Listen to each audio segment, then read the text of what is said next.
Did you know that sometimes a single promise, a betrothal made centuries ago, could spark a kingdom's downfall? Or unexpectedly ignite a love story that defied every expectation? In the volatile world of medieval Europe, from the 11th to the 15th centuries, hearts and crowns were often gambled on these very promises. Get ready to dive into 10 tales of medieval betrothals, where fate played its wildest cards. Number 10. King John of England and Isabella of Angoulême. The year was 1200. King John of England, a man already known for his volatile temper and shifting loyalties, found himself in a rather precarious position regarding his marital status. He had been married to Isabella of Gloucester for 11 years, but their union had produced no children, a critical flaw for a medieval monarch. So John, with typical abruptness, obtained an annulment, freeing him to pursue a new queen who could secure his lineage. The stage was set for a political rather than romantic match. But King John was never one for conventional political maneuvering. He was on a diplomatic mission in France, heading north from Poitou, when he encountered a young woman named Isabella, the daughter of Aymer Taillefer, Count of Angoulême. She was strikingly beautiful, described by chroniclers as both captivating and charming, with a reputation for spirited independence. Isabella was, however, already betrothed. Her hand had been promised years earlier to Hugh X of Lusignan, a powerful and influential nobleman whose family controlled vast territories in Poitou, a region crucial to England's continental holdings.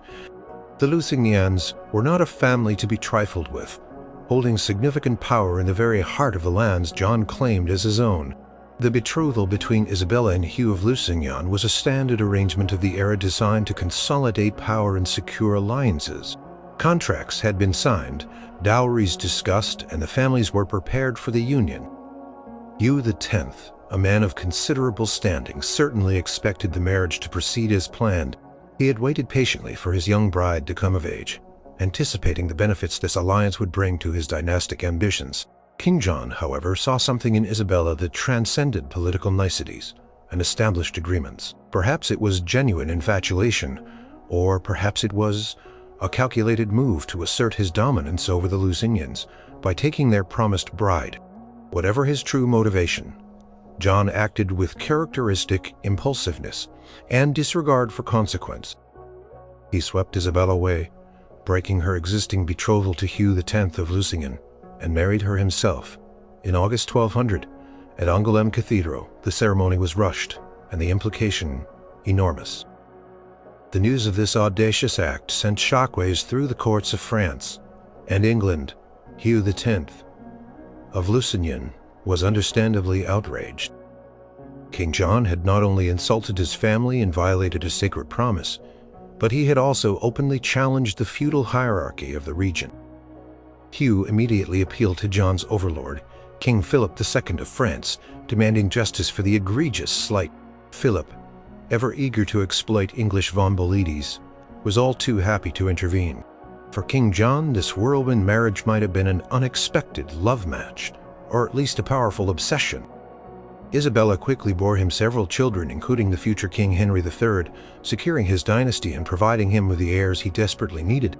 She was a constant presence by his side, even accompanying him on military campaigns, a sign of her importance to him. But for England and for the broader political landscape of Europe, this betrothal and subsequent marriage was a disaster of the highest order. The broken betrothal to Hugh of Lusignan ignited a bitter and protracted conflict between King John and the Lusignan family, who now had the full backing of King Philip II of France.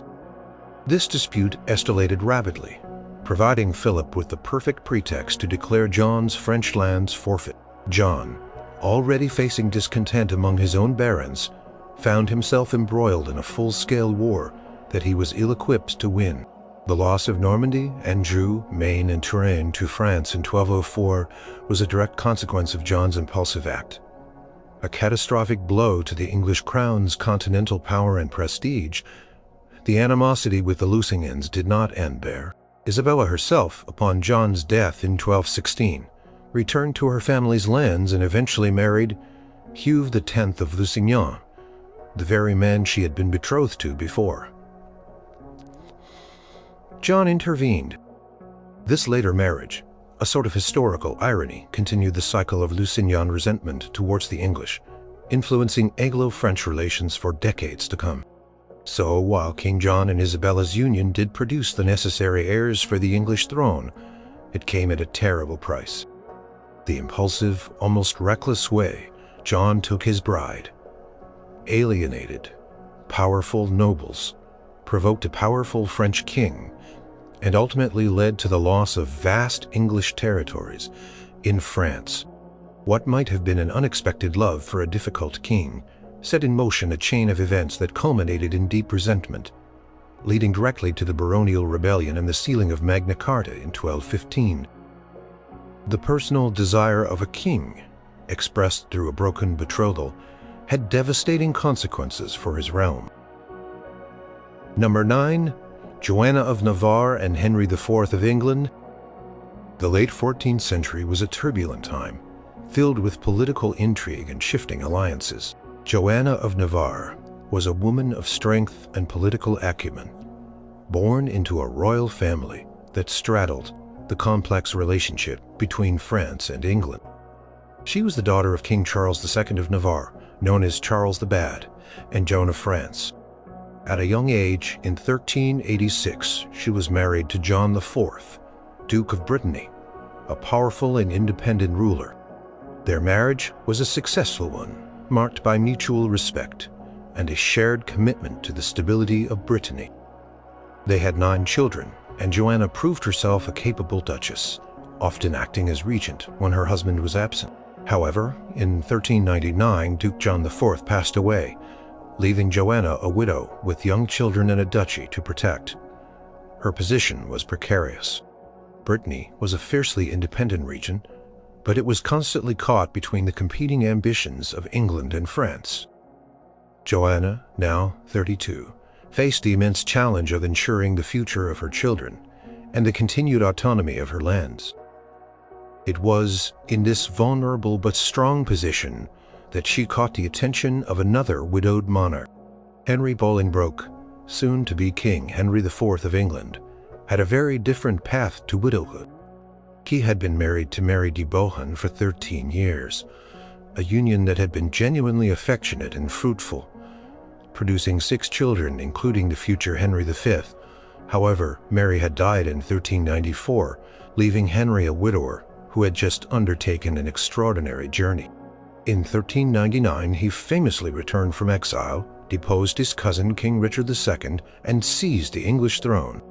Henry IV was a king in need of a queen, not just for heirs as he already had sons, but for legitimacy, for international prestige, and for the stability a royal marriage could bring to his newly acquired crown. The idea of a union between Joanna and Henry began to circulate. It was from the outset a political calculation.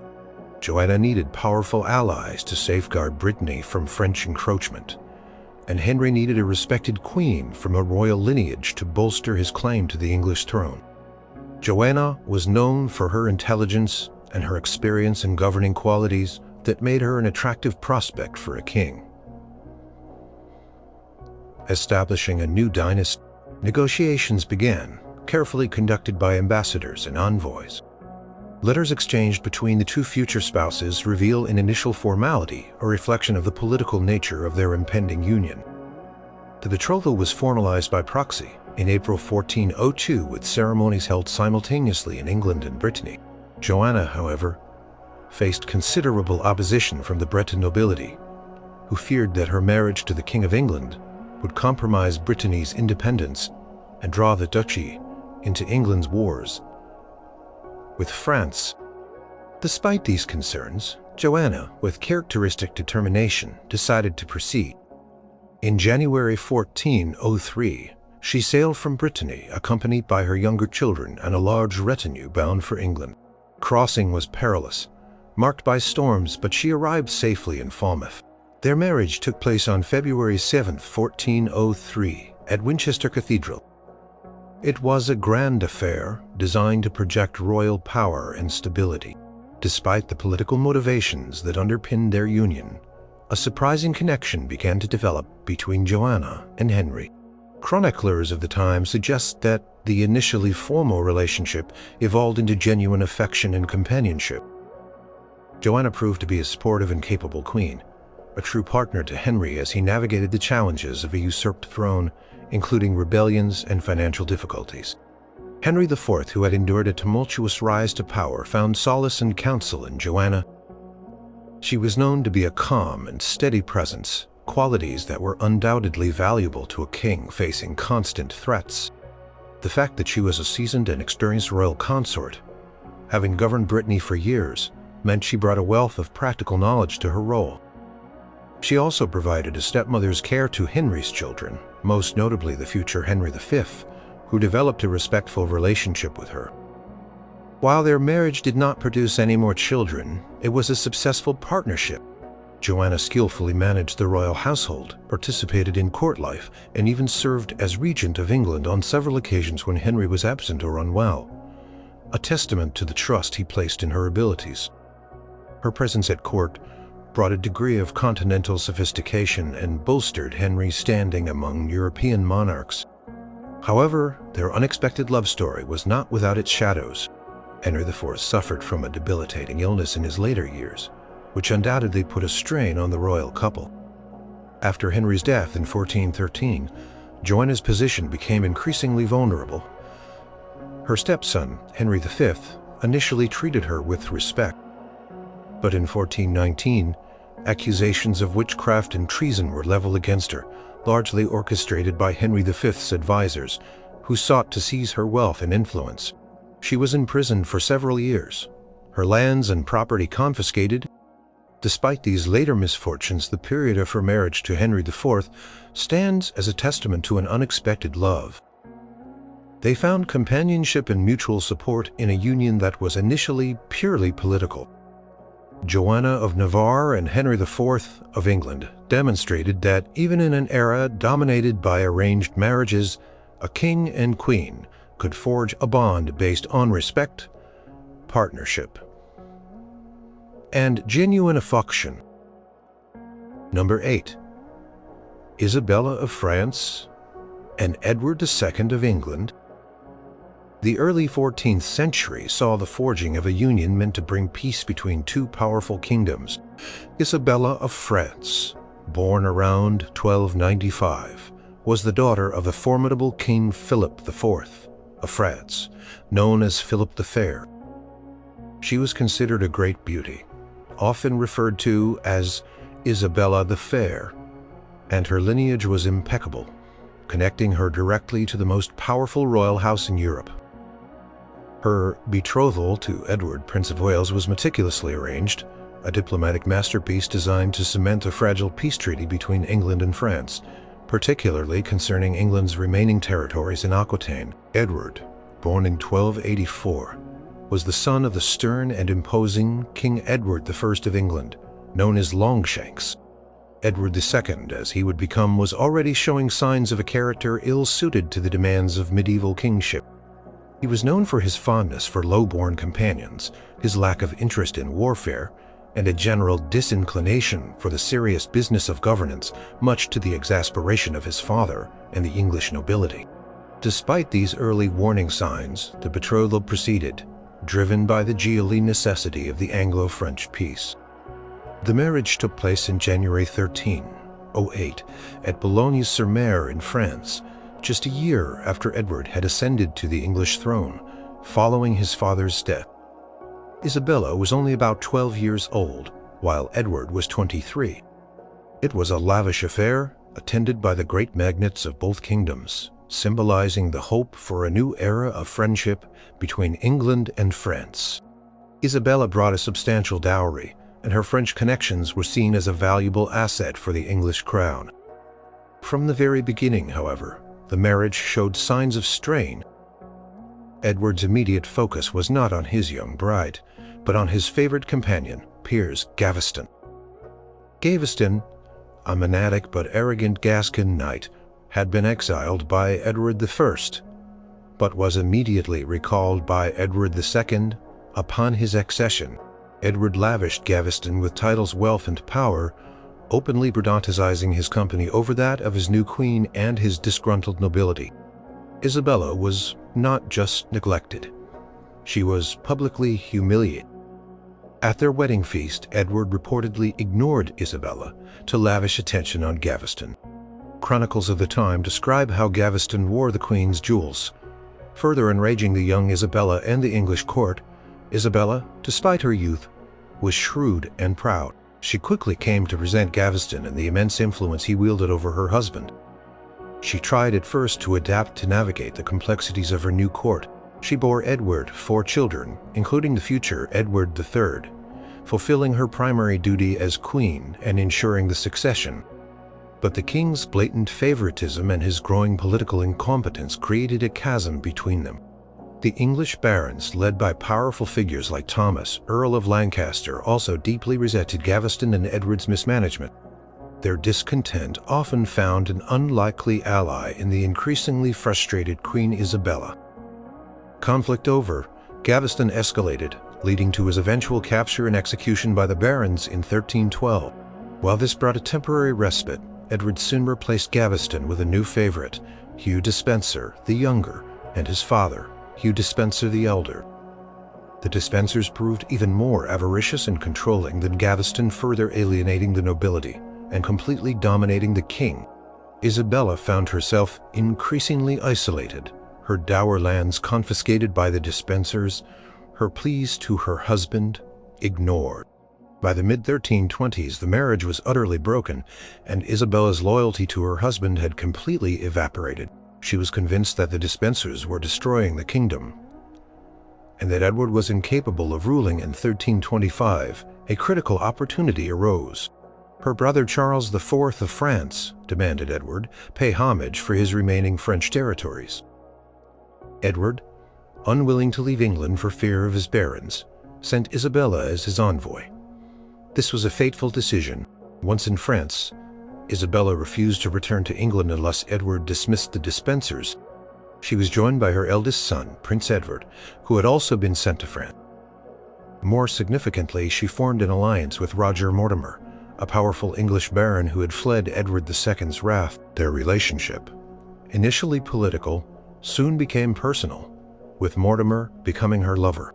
With French support and backed by a growing number of English exiles and disaffected nobles, Isabella and Mortimer planned an invasion of England. In September 1326, Isabella Mortimer and a small but determined force landed in England.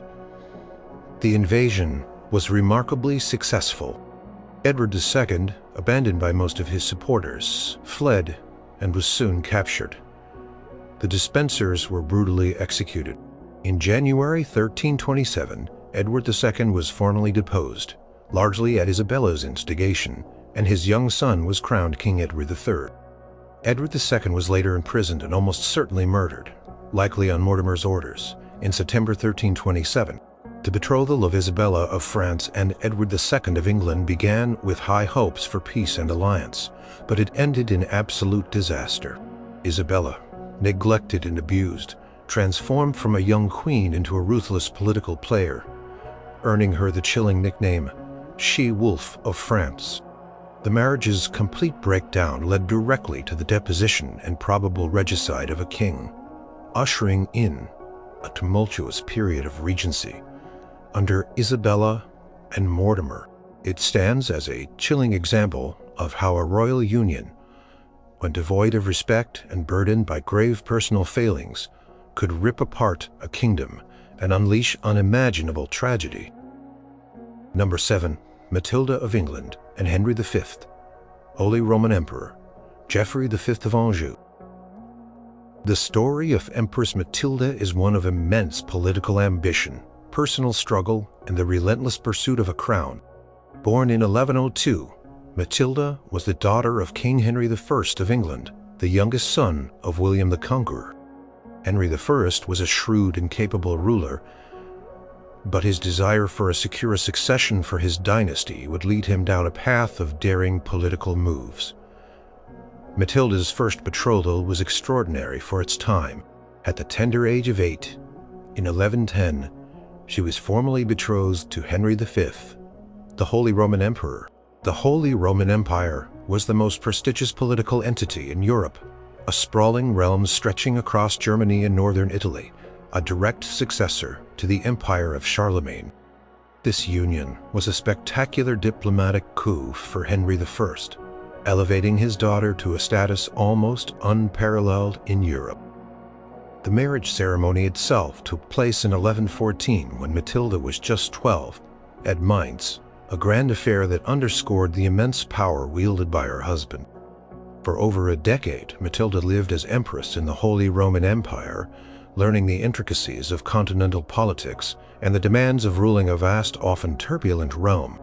She traveled extensively with her husband, participated in imperial councils, and even acted as regent in Italy. She was a strong, educated, and intelligent woman, thoroughly steeped in the whirl of high politics. However, this powerful union, though politically glorious, was marred by one critical failing. It produced no children. In an age where lineage was everything, this was a significant problem. Then, in 1125, tragedy struck. Emperor Henry V died, leaving Matilda a childless widow at the age of 23. She was still empress, a title she would proudly use for the rest of her life. But without a husband or heir, her position in Germany became untenable. She returned to England in 1126, summoned by her father, King Henry I, who now faced a grave dynastic crisis of his own. His only legitimate son and heir, William Adelin, had drowned in the White Ship disaster in 1120. With no male heir, Henry I was forced to make an unprecedented move.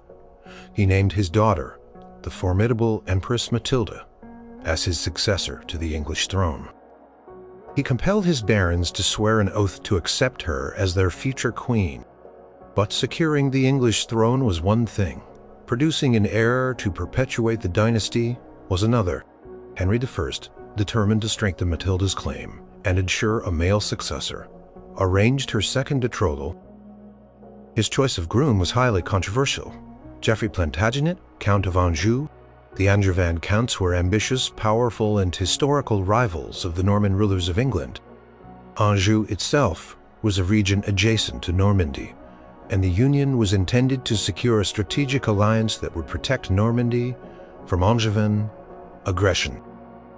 The betrothal took place in 1127, and the marriage itself in 1128. Matilda was now 26 and Geoffrey was only 15, a significant age gap. It was a politically necessary union, but personally a disastrous one. Matilda, a proud empress who had held sway over an empire, found herself married to a much younger, ambitious, and often arrogant count.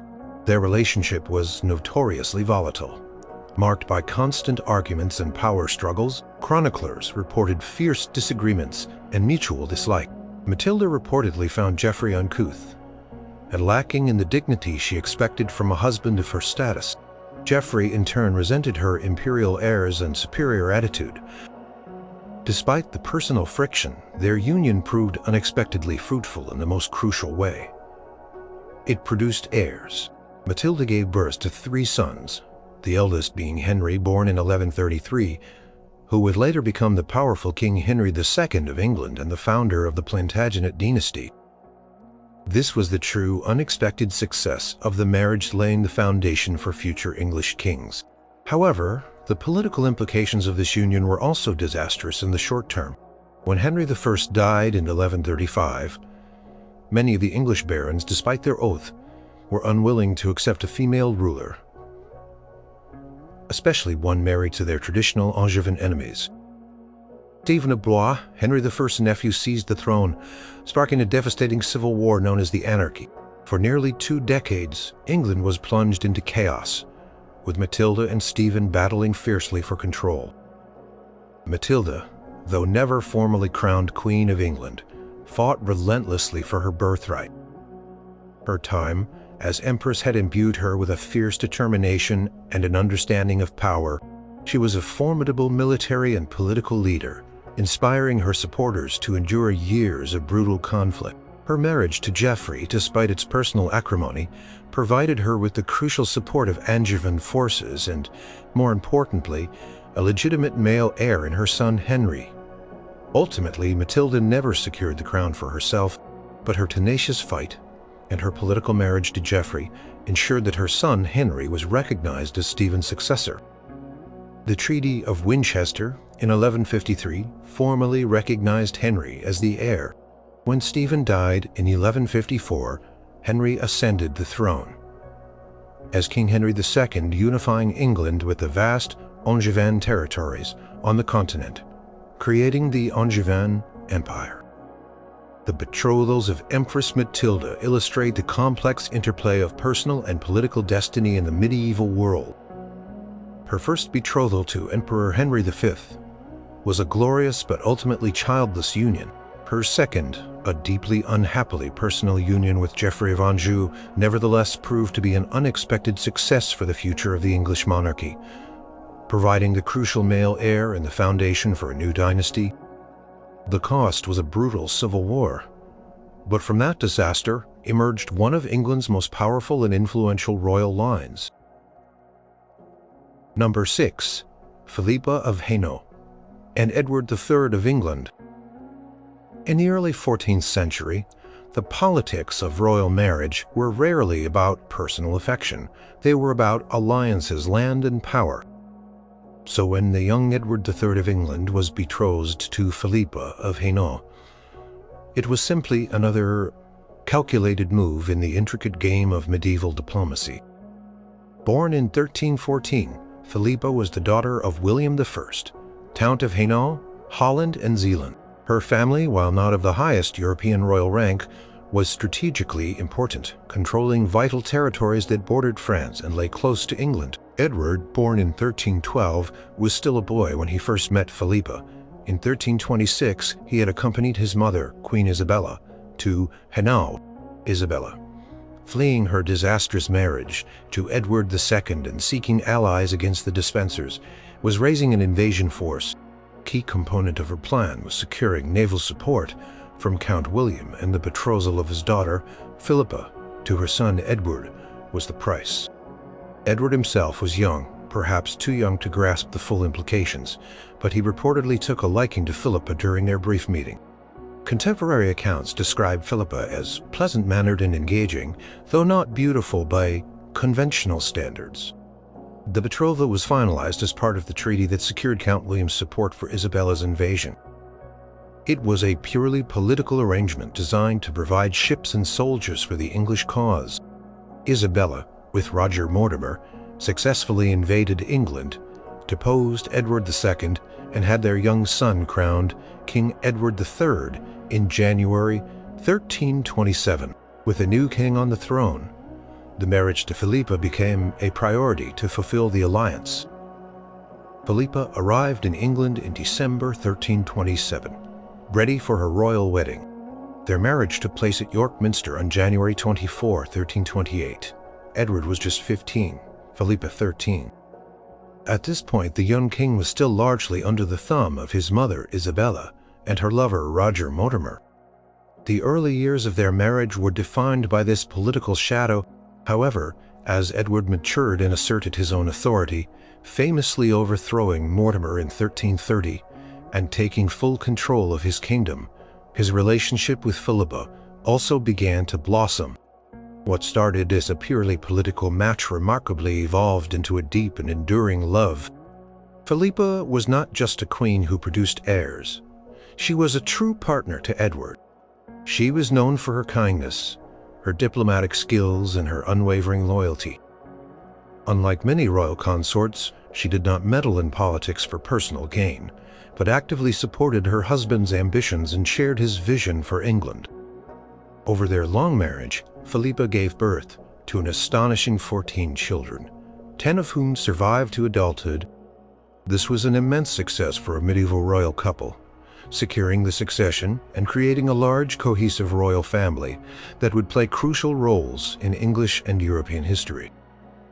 Their eldest son, Edward the Black Prince, became a celebrated warrior. The sheer number of their children and their survival rate speaks volumes about Philippa's robust health and dedication to her queenly duties. Philippa also proved herself to be an intelligent and capable regent. When Edward was absent on military campaigns in France during the early years of the 100 Years' War, she frequently governed England in his stead. In 1346, with Edward fighting in France, King David II of Scotland invaded England from the north. Philippa, pregnant at the time, bravely rode among the English forces before the Battle of Neville's Cross. Inspiring the troops, the English won a decisive victory, capturing the Scottish king. Her leadership and courage were widely praised, cementing her reputation not just as a queen, but as a formidable figure in her own right. Edward clearly held Philippa in high regard, trusting her judgment and valuing her presence. She often accompanied him on campaigns and diplomatic missions, providing a comforting and stable influence amidst the demands of war and governance. Their court was known for its chivalry and cultural flourishing, largely due to their combined influence. Philippa was a patron of the arts and letters, fostering a vibrant intellectual environment. Their bond was evident even in their later years, when their beloved eldest son, Edward the Black Prince, fell gravely ill in 1376. Philippa was profoundly affected. Edward III was reportedly devastated by her loss, never fully recovering from her death. He survived her by 8 years, but his reign, which had been so glorious, seemed to lose its light without her at his side. The betrothal of Philippa of Hainault and Edward III of England began as a simple political necessity, a calculated move to secure military aid. Yet, against the backdrop of an era dominated by arranged marriages and frequent royal strife, their union blossomed into an enduring and genuinely affectionate partnership. It was an unexpected love story that not only secured the English succession for generations, but also provided a bedrock of stability and mutual respect for one of England's most celebrated medieval kings and queens. Their legacy was not just a powerful dynasty, but a rare example of a royal couple who found deep happiness in a union meant purely for state. Number 5. Richard III and Anne Neville. The mid-15th century was a time of brutal dynastic conflict in England, known as the Wars of the Roses. At the heart of this struggle for the English throne were the houses of York and Lancaster, constantly shifting alliances and betrayals. In this tumultuous environment, personal lives were often pawns in a much larger, bloodier game. The story of Richard, Duke of Gloucester, later King Richard III, and Anne Neville is one such tale, a betrothal born of ruthless ambition and ending in profound tragedy. Anne Neville, born in 1456, was the younger daughter of Richard Neville, the powerful Earl of Warwick, famously known as the Kingmaker. Her father was one of the wealthiest and most influential men in England, capable of making and unmaking kings. Anne's early life was dominated by her father's political maneuvers. Her elder sister, Isabel, was married to George, Duke of Clarence, King Edward IV's brother.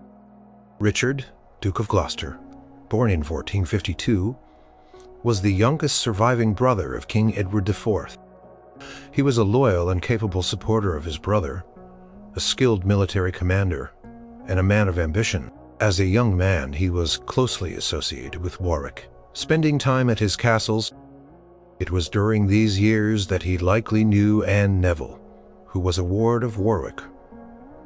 However, the political landscape shifted dramatically. Warwick, feeling slighted by King Edward IV, famously broke with the Yorkist king and allied himself with the Lancastrian cause, specifically with Margaret of Anjou, the formidable wife of the deposed King Henry VI. As part of this audacious new alliance, Warwick had his daughter Anne betrothed to Prince Edward of Lancaster, the only son and heir of Henry VI and Margaret of Anjou. This betrothal, sealed in 1470, was a desperate gamble to restore the Lancastrian line to the throne, with Anne set to become the future Queen of England. Anne and Prince Edward were married in December 1470. In France, for a brief period, Warwick's gamble seemed to pay off. King Edward IV was driven into exile, and Henry VI was briefly restored to the throne. But the triumph was short-lived. Edward IV returned with an army, and at the Battle of Tewkesbury in May 1471, the Lancastrian cause was crushed. Prince Edward of Lancaster, Anne's husband, was killed in the battle, possibly by Richard of Gloucester himself or by other Yorkist nobles. King Henry VI died soon after, likely murdered, leaving Anne a widow at just 15 years old, with her husband dead and her father killed. Shortly after, at the Battle of Barnet, Anne Neville was left in a precarious position. Her sister Isabel and brother-in-law George, Duke of Clarence, now had a claim to Anne's vast inheritance, which included lands from her mother's Beauchamp family. Clarence, eager to secure this wealth, essentially held Anne captive, preventing her from marrying again or making her own claims to her inheritance. It was at this point that Richard of Gloucester stepped in. He had served his brother, King Edward IV, loyally throughout the Wars of the Roses. Richard, a man who had been close to Warwick in earlier years, now sought to marry Anne himself. The motivations were complex. It was partly about securing Anne's inheritance, but it was also a personal connection. Richard had known Anne for years, and it is possible that there was genuine affection, or at least a desire for a stable union between them. However, a major obstacle stood in his way. His own brother George, Duke of Clarence, who vehemently opposed the marriage because it would diminish his own claim to the Neville estates. The dispute between the royal brothers over Anne and her inheritance was fierce, and public King Edward IV had to intervene to force a resolution. Eventually, in 1472, Richard of Gloucester and Anne Neville were married. Terms of their marriage settlement were carefully negotiated, dividing the Neville inheritance between Richard and Clarence. Their marriage, though born out of the ashes of a devastating civil war and fueled by greed for land, began with a degree of stability. They had one son, Edward, born around 1473. Richard was made Lord of the North, and he and Anne established a strong and popular presence in their northern territories. For a time, it seemed that Anne had found some peace and a secure future with Richard. However, the shadow of ambition in the Wars of the Roses was never far. In 1483, King Edward IV died unexpectedly. His young sons, Edward V and Richard, Duke of York, were heirs to the throne. Richard of Gloucester, as their uncle and Lord Protector, swiftly moved to consolidate power. He declared Edward IV's marriage to Elizabeth Woodville invalid, rendering his nephews illegitimate. Within months, Richard had seized the crown for himself, becoming King Richard III. Anne Neville was crowned Queen of England alongside Richard in a grand ceremony at Westminster Abbey in July 1483. But her time as queen was tragically short. The fate of her young nephews, the princes in the Tower, remained a dark cloud over her husband's reign. Then in 1484, her only son, Edward, died. This was a devastating blow for both Richard and Anne, destroying their dynastic hopes and leaving them without an heir. Anne was grief-stricken and already suffering from ill health, possibly tuberculosis. She died in March 1485, barely a year and a half after her coronation. The betrothal of Richard III and Anne Neville, a union forged amidst the carnage of civil war, ended in profound disaster. Their shared childhood and early experiences could not escape the clutches of ambition and the brutal realities of power. Though they found a degree of stability and even love, their lives were consumed by the Wars of the Roses. Anne lost her father, her first husband, and finally her only son, ultimately dying young herself. Richard, burdened by the unpopularity of his reign and the loss of his family, would fall just 5 months later at the Battle of Bosworth Field, the last English king to die in battle. Their story is a stark reminder of how personal fates were inextricably linked to the grand, often tragic struggles for power in medieval England. Number 4. Edward IV and Elizabeth Woodville. The year is 1464, and England is still reeling from the Wars of the Roses, a brutal dynastic conflict between the houses of York and Lancaster. Edward IV, a handsome Modoc and militarily successful king of the Yorkist line, had recently seized the throne from the Lancastrian Henry VI. At 22, Edward was unmarried, and his council, along with the powerful Earl of Warwick, the kingmaker, were actively negotiating a strategic alliance through a royal marriage. Prime candidate was Bona of Savoy, sister-in-law to King Louis XI of France, a match that promised to cement international relations and stabilize Edward's tenuous hold on the crown. Edward IV, however, had other plans, though no one, especially not his advisors, could have predicted them. While these high-stakes negotiations were underway, Edward was engaged in a secret courtship with Elizabeth Woodville. Elizabeth, born in 1437, was a widow of a Lancastrian knight, Sir John Grey of Groby, who had died fighting against the Yorkists at the Second Battle of St. Albans. She was a mother of 2 young sons and came from a relatively minor noble family, though her mother, Jacquetta of Luxembourg, was a powerful and well-connected figure. Elizabeth was considered beautiful, intelligent, and dignified. Edward, known for his philandering ways, had reportedly been captivated by Elizabeth's beauty and her determined refusal to become his mistress. She insisted on marriage, upholding her virtue and dignity. This bold stance, rather than deterring him, only intensified Edward's desire. What followed was an act of extraordinary personal will that defied all royal precedent and sent shockwaves through the English court. On May 1, 1464, King Edward IV secretly married Elizabeth Woodville at her family home in Grafton Regis, Northamptonshire. The ceremony was conducted in secret, with only Elizabeth's mother, Jacquetta, and a few household servants present. There was no grand procession, no formal contract, no public proclamation.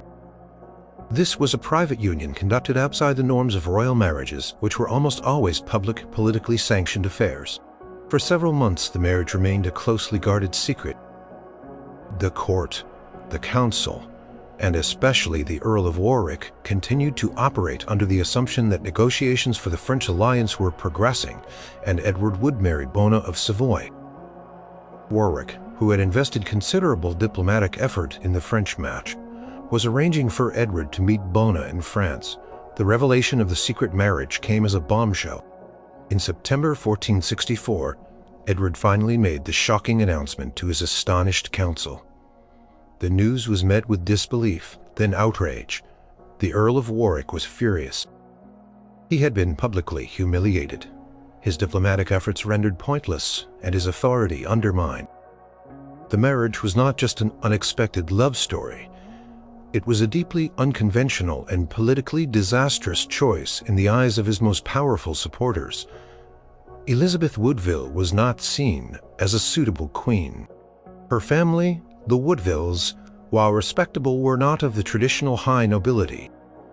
Furthermore, their Lancastrian connections were a source of deep suspicion for many Yorkists. The marriage instantly elevated the Woodville family to immense power and influence.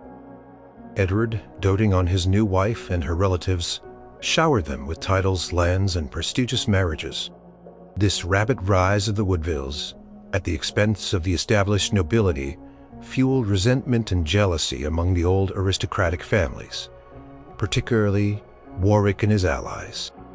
What was for Edward and Elizabeth an unexpected love match quickly became a catalyst for renewed political instability. The Woodvilles' sudden prominence led to deep factionalism at court. Warwick, feeling increasingly mortalized and disrespected by the king he had helped put on the throne, eventually broke with Edward. This personal rift between the king and his most powerful supporter would have devastating consequences, plunging England back into the Wars of the Roses.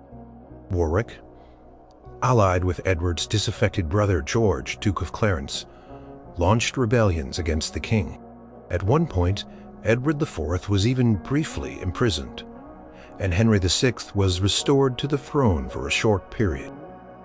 Elizabeth, too, faced periods of great danger, taking sanctuary in Westminster Abbey during the turmoil. Her young sons, the princes in the Tower, were born into a world where their parents' love had destabilized the kingdom.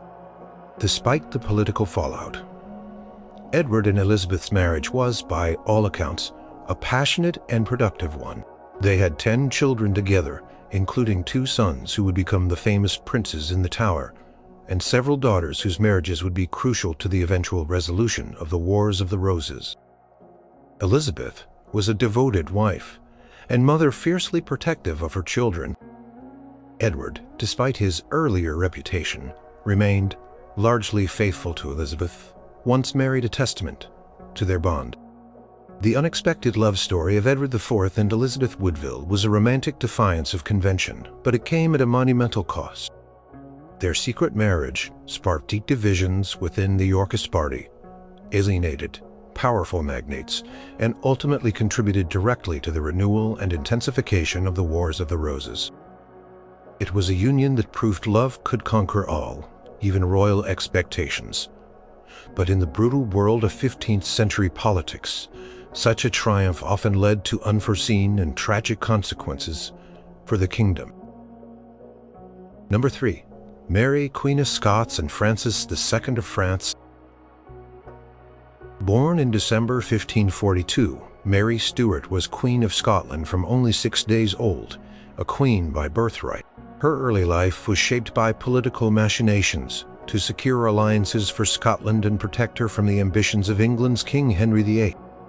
In this precarious environment, the most powerful and enduring betrothal of her youth was arranged, one that promised to unite 2 crowns and create a formidable new power in Europe.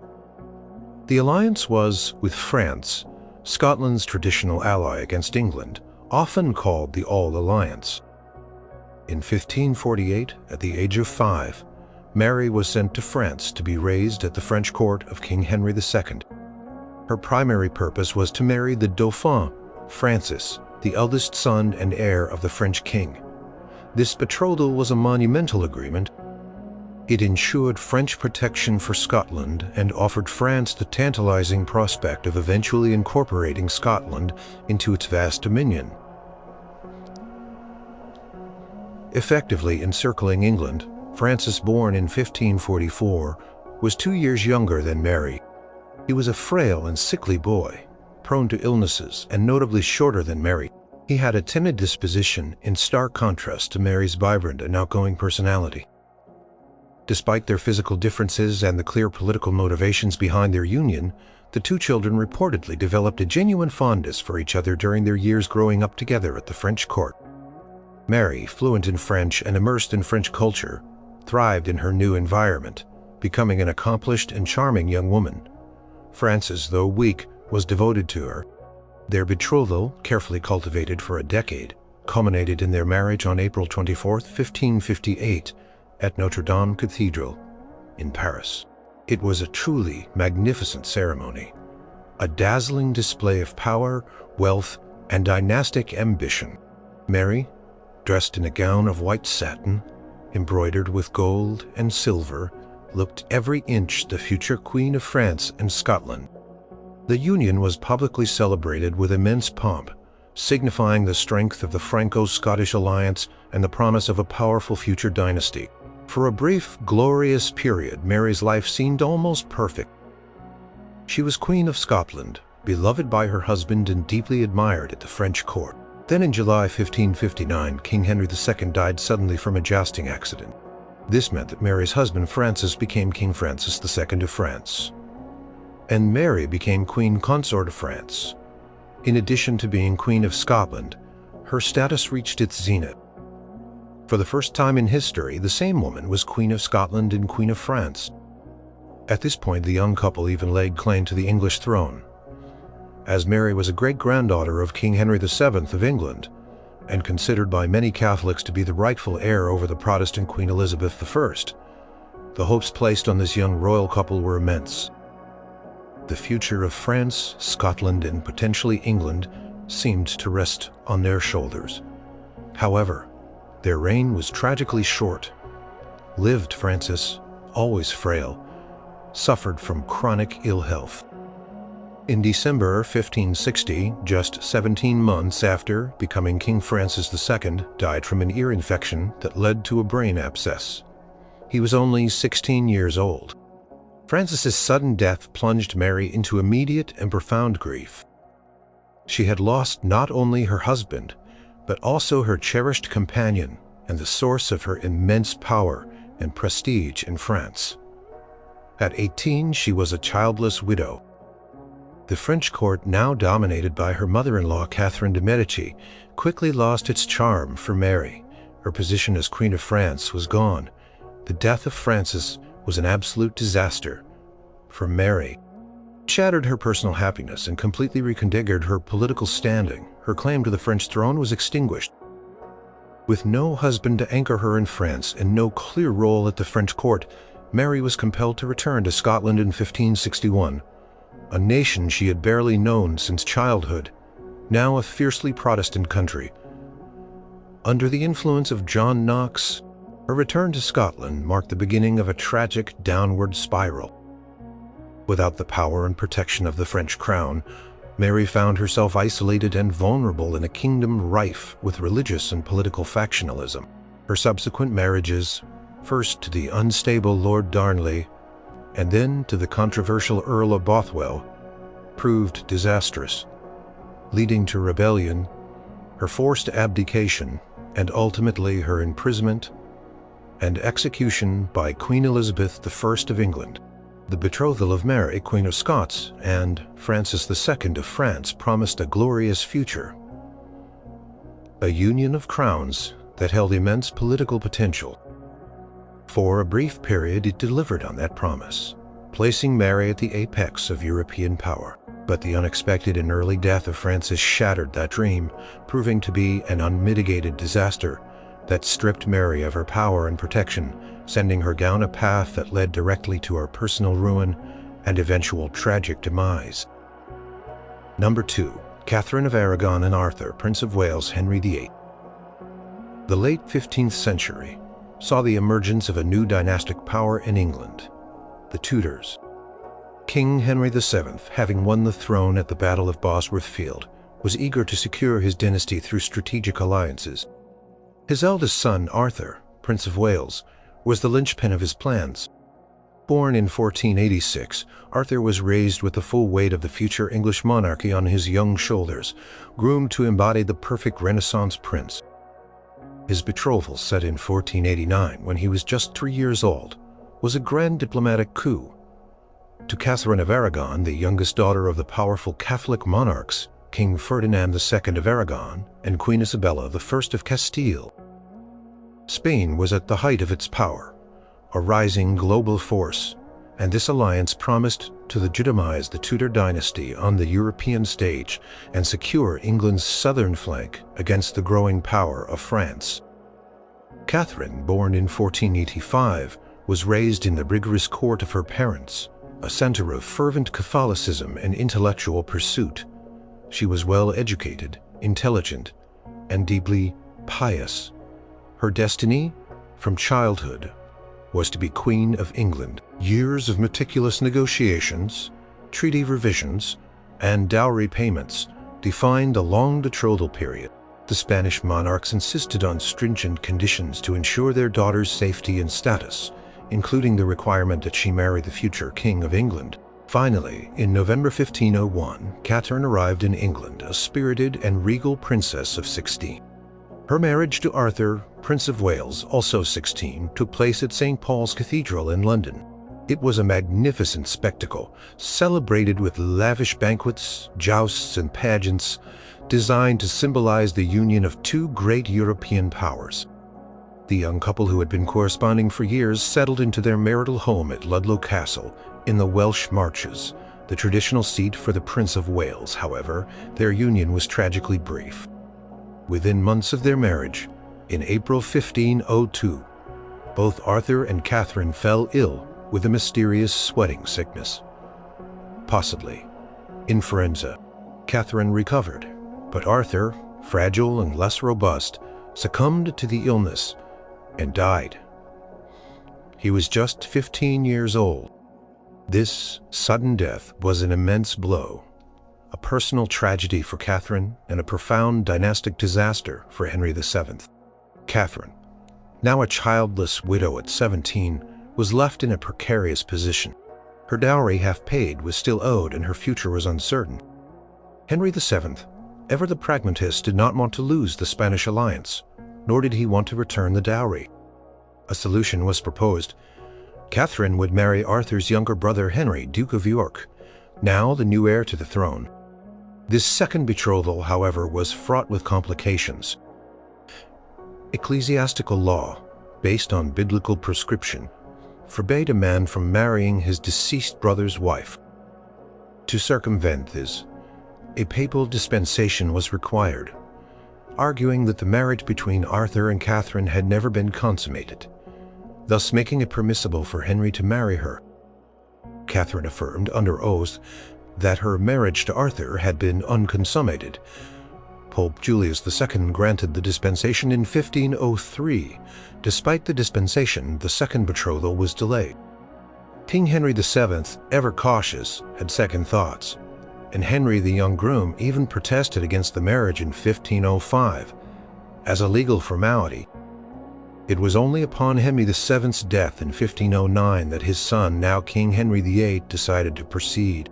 At the age of 23, Henry VIII, a robust, intelligent, and nidoc young king, married Catherine of Aragon, now 23, in a private ceremony in June 1509. For many years their marriage seemed successful. Catherine was a popular queen, intelligent and politically astute, often acting as regent when Henry was abroad.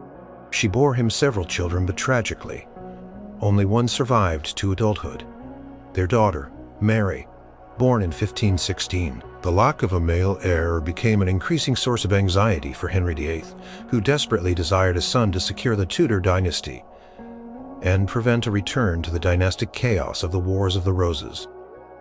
As the years passed and Catherine entered her 40s, it became clear she would not bear Henry a male heir. Henry, by now deeply infatuated with Anne Boleyn, became convinced that his marriage to Catherine was invalid, in God's eyes, a punishment for having married his brother's widow. He argued that the papal dispensation had been wrongly granted because the marriage to Arthur had been consummated, thus rendering his marriage to Catherine incestuous and cursed. What began as a solution to a dynastic problem transformed into an unmitigated disaster for Catherine, for Henry, and for England. Henry's obsessive quest for an annulment from Catherine, his great matter, consumed his reign. Catherine, staunchly defending her marriage and her daughter's legitimacy, refused to yield. This impasse led to Henry's momentous decision to break with the Roman Catholic Church, declare himself supreme head of the Church of England, and ultimately grant himself an annulment. Catherine was cast aside, stripped of her title as queen and exiled from court, living out her remaining years in quiet dignity and unwavering faith. Her marriage, intended to cement an alliance, ended in a devastating personal and political upheaval that completely reshaped the religious and political landscape of England. The betrothal that sought to secure a dynasty instead paved the way for the English Reformation, the dissolution of the monasteries, and a period of immense religious and political turmoil. Catherine of Aragon's double betrothal to two brothers is perhaps the most dramatic illustration of how a dynastic imperative could lead to personal tragedy and national catastrophe. Number 1. Eleanor of Aquitaine and Louis VII of France, Henry II of England. In the mid-12th century, a young woman was born who would redefine the role of a medieval queen and reshape the political map of Europe. Eleanor of Aquitaine, born around 1122, was the eldest daughter and heiress of William X, Duke of Aquitaine and Count of Poitou. Aquitaine was a vast, wealthy, and culturally sophisticated duchy stretching from the Loire River to the Pyrenees. At just 15 years old in 1137, she inherited this immense territory upon her father's death, making her the most desirable bride in Europe. Her destiny was quickly sealed by her dying father. Duke William X, Recognizing the importance of securing his heir's position and maintaining the autonomy of Aquitaine, entrusted Eleanor to the care of King Louis VI of France. King, sensing an unparalleled opportunity to double the size of his kingdom, immediately arranged for Eleanor to marry his son and heir, Louis. The betrothal was swift, and the marriage took place in July 1137, just days after her father's death. Almost immediately after the wedding, King Louis VI also died, making his son Louis VII the new king of France, and Eleanor his queen. Eleanor and Louis VII were a study in contrasts. Eleanor was vivacious, highly intelligent, independent and cultured, accustomed to the vibrant courtly life of Aquitaine. Louis was deeply pious, austere, and rather ascetic, more suited to the cloister than the court. Their personalities clashed from the outset. Eleanor, initially intrigued by the idea of being Queen of France, found Louis provincial and his court dull. Louis, in turn, was likely intimidated by Eleanor's strong will and intellectual prowess. Despite their personal incompatibilities, their marriage produced two daughters, Marie and Alex, fulfilling their primary royal duty. However, it failed to produce a male heir, a critical deficiency for the French crown. The tension between them escalated further during the Second Crusade, which they both joined in 1147. Eleanor, dressed as an Amazon, brought her own retinue and reportedly behaved in a way that shocked Louis's pious sensibilities.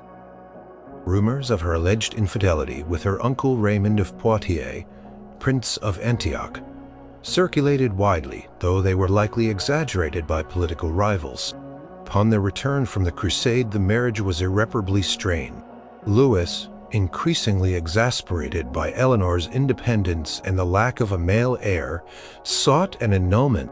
Eleanor, likely just as eager for freedom from a marriage that stifled her, agreed.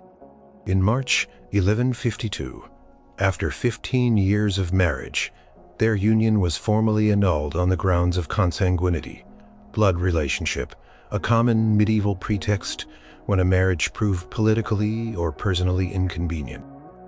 The annulment was a disaster for the French crown, which now lost its claim to Aquitaine and saw its territory dramatically reduced. However, for Eleanor, this disaster quickly turned into an unexpected opportunity. She was free, but as the wealthy Duchess of Aquitaine, she was still the most sought-after woman in Europe. Her journey back to her duchy was fraught with peril, as various powerful lords attempted to kidnap her and force her into marriage for her lands. But Eleanor, ever shrewd, had a plan of her own. Just 2 months after her annulment from Louis VII, in May 1152, Eleanor made a shocking move. She married Henry Plantagenet, Duke of Normandy and Count of Anjou. Henry was 11 years younger than Eleanor, a vibrant, ambitious, and highly intelligent young man destined for greatness. He was the son of Empress Matilda, the claimant to the English throne, and the future King Henry II of England. The marriage took place quickly and quietly in Poitiers, without the permission of her former husband, Louis VII. This union was a monumental political maneuver. Eleanor brought with her the vast and wealthy Duchy of Aquitaine, adding it to Henry's existing territories of Anjou, Maine, Touraine, and Normandy. When Henry ascended to the English throne in 1154, his marriage to Eleanor created the Angevin Empire, a formidable realm stretching from the Scottish border to the Pyrenees, far larger and richer than the lands controlled by the King of France himself. Their marriage, though initially a passionate and politically expedient union, was also tumultuous. Eleanor and Henry had 8 children together, including the future King Richard I, the Lionheart, and King John, securing the Plantagenet dynasty. However, their strong personalities often clashed, leading to frequent arguments and a gradual estrangement. Henry's numerous infidelities, particularly his long-term affair with Rosamund Clifford, deeply angered. By the late 1160s, their relationship had become one of mutual resentment. Culmination of their personal animosity came in 1173 when Eleanor actively supported her sons in a rebellion against their father, Henry II. The the Great Revolt was ultimately suppressed, and Eleanor was captured. For the next 16 years, she was held under house arrest in various English castles, a prisoner of her own husband. This long imprisonment was a stark contrast to her earlier freedom and influence. It was only upon Henry II's death in 1189 that Eleanor, now in her late 60s, was finally released by her favorite son, Richard I, who became king. Despite her age, Eleanor played an incredibly active and crucial role in Richard's reign, acting as regent, raising his ransom when he was captured, and securing the succession after his death for her youngest son, John. She lived to the remarkable age of 82, dying in 1204, having witnessed and influenced the reigns of 2 French kings and 2 English kings. The betrothal of Eleanor of Aquitaine to Louis VII of France began with the promise of uniting France, but it ended in a disastrous personal and political mismatch, leading to a crucial annulment. Yet, from that disaster emerged an unexpected and even more powerful union with Henry II of England.